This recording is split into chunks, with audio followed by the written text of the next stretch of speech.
Ravi's International School. Trust assured for your child. A sprawling, safe and home-like campus for residential and day scholars. Call 7331 అయితే మీరు నాకు తెలిసి almost మీ age 15 years ఉన్నప్పటి నుంచి you are working in industry కదా.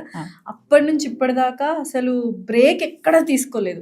Maybe ఆ delivery టైంలో delivery, అది కూడా సెకండ్ డెలివరీకి తీసుకున్నా. సెకండ్ డెలివరీ, మా బాబు డెలివరీ అప్పుడు ఓన్లీ 25 days తీసుకున్నా. 25 days తర్వాత డెలివరీకి ముందు 1 month, డెలివరీ ముందు 5 days ముందు ఆపేసాను. డెలివరీ అయింది బార్సాల 21st day బార్సాల అయింది.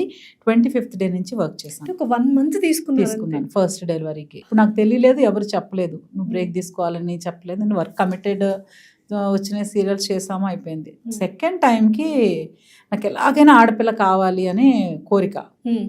సో అలాగనే దేవుడిని కోరుకుంటే ఫైనల్గా అప్పుడు నేను 10 మంది పిల్లల్ని కనం కదా, ఆ మదర్హుడ్ ఆ ఫీల్ ఎలా తెలుస్తుంది. సో అందుకని నేను ఇప్పుడు చెయ్యను.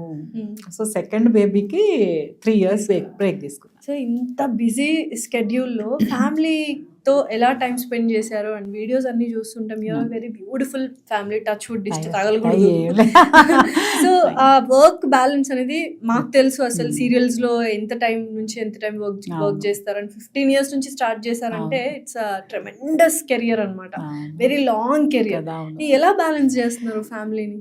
ఇప్పుడు పెళ్ళి అయ్యే వరకు అంతా ఏం తెలిసేది కాదు. ఆ డే అండ్ నైట్ వర్క్ చేసేవాళ్ళం. ఓన్లీ లగేజ్ అది. నేను తొందరగానే టీవీ సీరియల్స్కి షిఫ్ట్ అయిపోయా. సినిమాలు చేస్తూ ఉండగానే సీరియల్లో హీరోయిన్ మనమే, సోలో ఒక హీరోయిన్ సెంటర్ క్యారెక్టర్ ఉంటుంది సీరియల్స్ లో. సో అలా హీరోయిన్ ఇంకా ఆడపిల్ల గ్లిజరన్ వేసుకుని ఏడవాల్సిందే. సో అలాగా స్టార్ట్ చేసినప్పుడు చాలా క్రేజీగా అనిపించేది అనమాట. అంటే హీరోయిన్ చాలా స్పెషల్, అన్ని సీన్లు మనమే చేస్తున్నాం అంటే ఒక ఆశ, ఒక భలే ఉండేదన్నమాట. బాగా చేయాలి, ఎవరన్నా బాగా చేసావంటే ఇంకా బాగా చేయాలి, మంచి పేరు తెచ్చుకోవాలి. ఆ దాంతో డే అండ్ నైట్ వర్క్ చేసి నిద్ర ఒక్కొక్కసారి 3-4 days నిద్రపోయేదాన్ని కాదు. అలా వర్క్ చేసేవాళ్ళం. పెళ్ళైన తర్వాత కూడా మామూలుగా వర్క్ చేస్తున్నాం. పిల్లల్ని కొంతకాలం మెయిడ్స్తో మేనేజ్ చేసాం. సో మా బాబునైతే సమ్ టైమ్స్ లాక్ చేసి కూడా వెళ్ళేవాళ్ళం.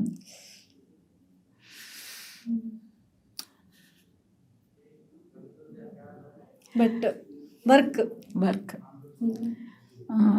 అందరికీ దొరకదు. మిస్ అయి ఉంటారు కదా మ్యామ్ చైల్డ్హుడ్ చాలా పిల్లలది. వాళ్ళు వేసే తప్పటడుగులు కావచ్చు, మాటలు, ఇవన్నీ. మా అబ్బాయిని టోటల్గా మిస్ అయ్యాను నేను. ఫస్ట్ చైల్డ్ అస్సలు రిగ్రెట్ ఉండిపోయింది ఎక్కడ అనుకోగానే కళ్ళ నీళ్ళు. వాడు చిన్నప్పుడు 9th month నేను మా మమ్మీ వాళ్ళ ఇంట్లో వదిలేసి వెళ్ళేదాన్ని. సో నేను వస్తుంటే టక వచ్చి డోర్ దగ్గరకు వచ్చేసేవాడంట. లిఫ్ట్ ఎక్కి నేను 4th floor రావాలి. సో మా చుట్టాలు ఒక ఆవిడ అడిగారు, ఏంటి చూసి ఏంటి చూడు ఎట్టు వెళ్ళిపోతున్నాడు అనేవాళ్ళంట. వాళ్ళ అమ్మ వస్తుందని తెలిసిపోతున్నట్టుంది అని అనుకునేవాళ్ళంట. సరే వెళ్ళేదాన్ని తీసుకొచ్చేసేది అని అయిపోయేది. రీసెంట్ టైమ్స్లో ఒక 3-4 years బ్యాక్ ఆవిడ మాట్లాడుతూ, ఏంటి నాన్న ఓ ఎలా ఆ టైంలో భలే మమ్మీ కదా వచ్చేది ఆ ఏజ్లో. సో పిల్లలకి తెలిసిపోద్ది. ఎలా తెలిసినానంటే మమ్మీ కదా వచ్చేది. సో 1 year కూడా లేని వాడికి మమ్మీ అనుకుంటూ ఒక ఆ స్మెల్, ఆ ఫీల్. కానీ నేను మా వాడికి ఏమి ఇవ్వలేదు యాక్చువల్లీ చెప్పాలంటే, కేర్ చూసారా. కానీ మనము ఎలా అయినా ఆడవాళ్ళము ఆ గిల్ట్ అనేది తీసుకుంటాం కదమ్మా.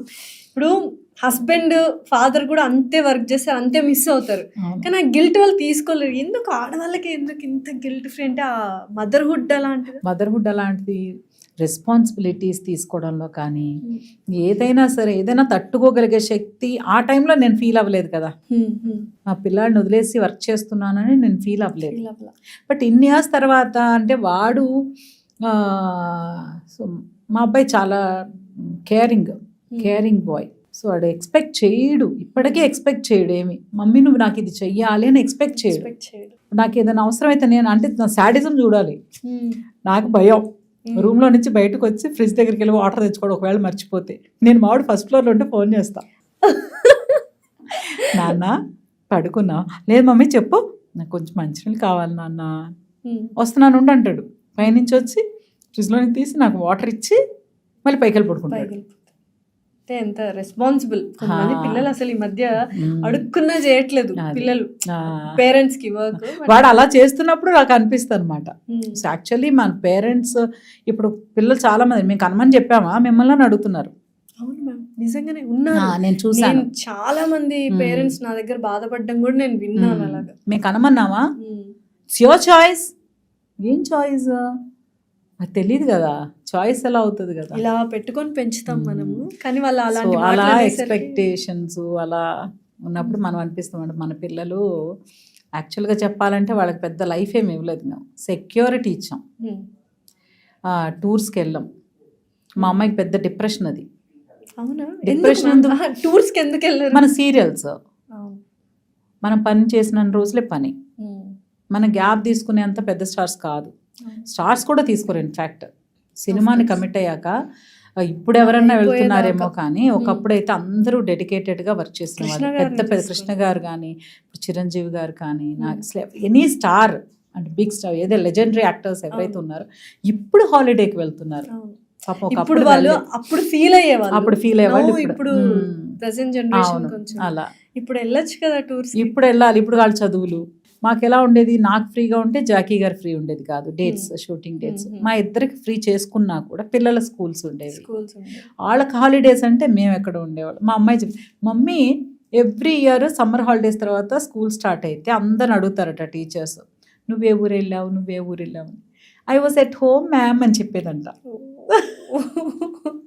ఇలాగే చెప్పేదాన్ని మమ్మీ నేను. మనం ఎందుకు అఫ్కోర్స్ మనం వెళ్ళామనుకో మనకు కుదరదు అనుకో మనం వెళ్ళం కదా, ఇలా తర్వాత చెప్పి మనం వెళ్ళం కదా అనేది ఒక ఏజ్ వచ్చాక ఒక 13-14 దాటాక మొదలుపెట్టింది మనం వెళ్ళం కదా ఎలాగూ అని. అవును వెళ్ళాం, మేము వెళ్ళలేదు కదా, మీరు చక్కగా చదువుకొని మీ పిల్లల్ని మీరు తీసుకెళ్ళండి, మీకోసమే కదా. మామూలుగా చాలా మంది అనుకుంటారు హరిత గారికి ఏంటి చక్కగా రెడీ అవుతారు, సీరియల్స్ బోల్డ్ అంత డబ్బులు వస్తుంది, ఫుల్ ఎంజాయ్ చేస్తారు అని. కానీ మీరు చెప్తున్నది రివర్స్ లో ఉంది. అంతే, ఎంత కష్టం అంతే.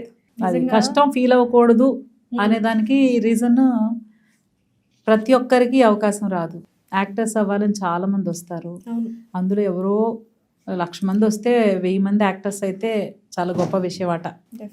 సో వచ్చిన అవకాశం మనం ఒక కమిటెడ్గా మనల్ని నమ్మి ఒక పని ఇచ్చారు, వెళ్ళి బ్యాడ్ నేమ్తో బయటికి రాకూడదు. కష్టం నష్టం ఒప్పేసుకున్నాం కదా, అస్సలు చెడ్డ పేరు మంచి పేరు రాకపోయినా పర్లేదు. సుమన్ టీవీలో మీ పర్సనల్ అండ్ బిజినెస్ ప్రమోషన్స్ కోసం కింది నెంబర్కి కాంటాక్ట్ చేయండి.